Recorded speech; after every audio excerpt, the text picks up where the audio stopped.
अक्षय तृतीयेच्या खूप खूप शुभेच्छा. तशी आता रात्र झाली आहे, बट ठीक आहे, अक्षय तृतीयेच्या शुभेच्छा. तर माझा फेवरेट श्लोक सांगते एक संस्कृतचा, खूप दिवसांनी तुमच्याशी बोलते आहे.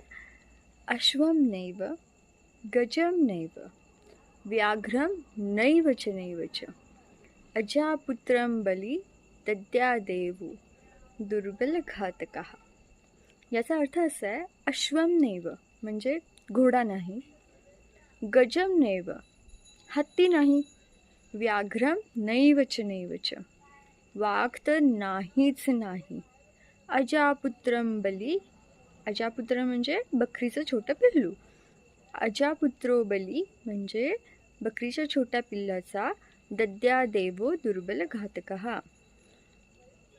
यज्ञामध्ये जो बळी दिला जातो तो कुणाचा दिला जातो? बकऱ्याचा किंवा बकऱ्याच्या छोट्या पिल्लाचा. तो घोड्याचा बळी देतात काय? नाही. हत्तीचा देतात? नाही. वाघाचा विषयच नाही.